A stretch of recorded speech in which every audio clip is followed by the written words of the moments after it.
वासुदेव आला रे वासुदेव आला.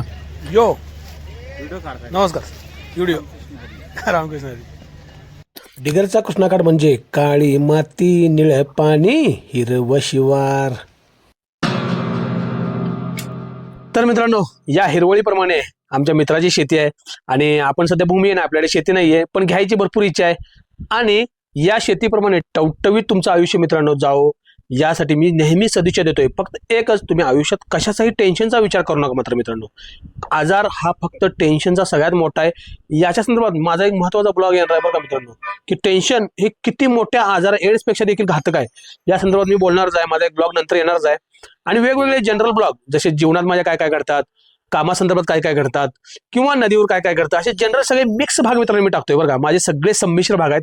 आणि उद्या संमिश्र भाग किंवा नदीवरला येईल, किंवा ज्याचा नंबर भागाचा असेल तो येईल. आणि मी तुम्हाला त्याच्या आधी सांगेन की बाबा हा भाग आहे म्हणून. तर आता हा कृषी प्रदर्शनाचा शेवटचा भाग आहे मित्रांनो. याच्यानंतर कृषी प्रदर्शनाचा भाग नाहीये, हा शेवटचा भाग. आणि याच्यानंतर जनरल भाग माझे नदीवरले किंवा कुठले तर येतच असणार. नेहमी खुश राहा, सुरक्षित राहा, आई वडिलांची काळजी घ्या. आणि मित्रांनो, डिगरचा कृष्णाकाठ पाहत चला, पोहत चला. धन्यवाद. येतो खिलाडी निघला भाई. मार्केटिंग करायचो यासाठी, काय मस्त मार्केटिंग करायला घेतल्याशिवाय पुढे जातच नव्हतं. आणि आता पुढे गेल्यानंतर मग लहान मुलांचे खेळणीचे स्टॉल वगैरे चालू झाले. या ठिकाणी बघा, बंदूक वगैरे एकदम अँटिक टाईपच्या बंदुकी होत्या आणि खेळण्याचे भरपूर प्रकार त्याच्याजवळ होते. आणि पहिले तर हा डोक्याला हात धरून बसला. अरे यार, मला वाटतं याचाही धंदा भौतिक झाला नाही. लई जाणची हीच कंडिशन आहे. और ये क्या चाकू, वो भी मैन में. एक मैन में दो चाकू नहीं रह सकते. चला आता पुढे जाऊ. आणि एक विदाउट मॅनचा चाकू पण आहे. अरे भाई नीचे देख ना. मी त्याचं घेतलं असतं त्याला कळलं नसतं.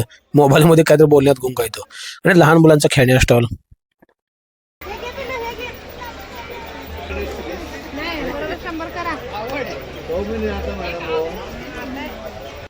वो कह रहा है 100 में नहीं आता है, मॅडम म्हणतात आता आहे. बायकांना कुठं खरेदीला घेऊन जावं, मस्त खरेदी करतात राव. जिकरी करणारी बायको असावी बघा, मग संसार एकदम नेटाचा करत्या. आणि रक्तदान शिबिराचा बूथ, एक जण बी रक्त द्यायला तयार नाही. कसं देतील तिथं लावा 10,000 रक्तदान म्हणून. लगेच गिरायकची लाईन लागेल 10,000 रक्तदान करायला. आणि काका पाडे मागं मोबाईलवरनं बघत चालल्यात.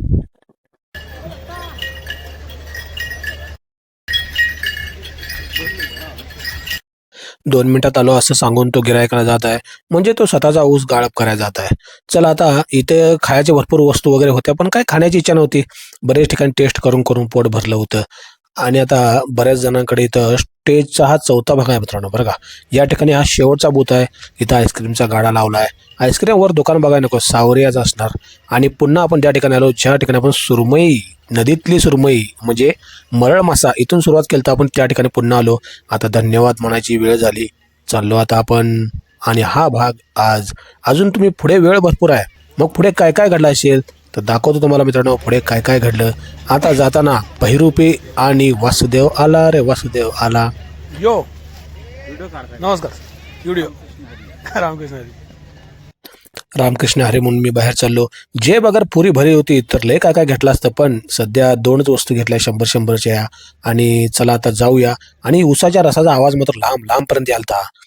आणि जाताना रस्त्यावर हा मुलगा कुठं हात करलाय, याला बोलवून घेतलं. लय जणांना कोण गाडीवर मी फोनवर बोलत होतो, पण कोण थांबत नव्हतं.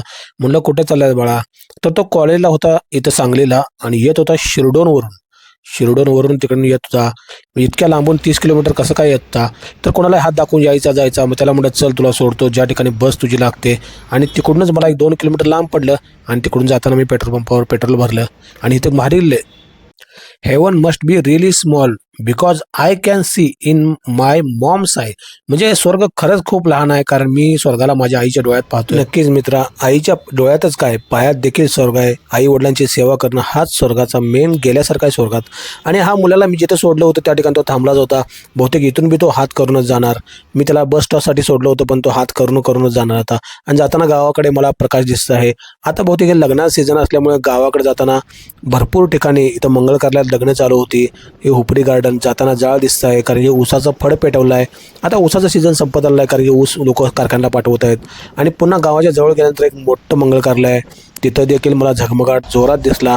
हे पहा, इकडून जाताना आता इथून 3 किलोमीटरवर डिग्रजचा कृष्णाकाठ म्हणजे आपलं डिग्रज गाव आहे.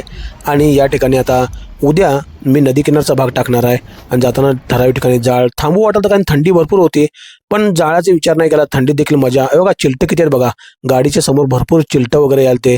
डोळ्याला मित्रांनो काय तर गॉगल घालून गाडी चालवत चला, बऱ्याच वेळा मला त्रास झाला आहे आणि डोळ्यात बरोबर जातं ते चिलटं. आता उद्या मित्रांनो भेटू नदीवरल्या भागात आणि डिग्रजचा कृष्णाकाठ तुम्हाला खुणावतोय तसं मलाही खुणावतोय. तुमच्या मनोरंजनासाठी मी तिकडे दररोज जातोय आणि उद्या पाहत चला, पोहत चला, खुश राहा, सुरक्षित राहा. धन्यवाद.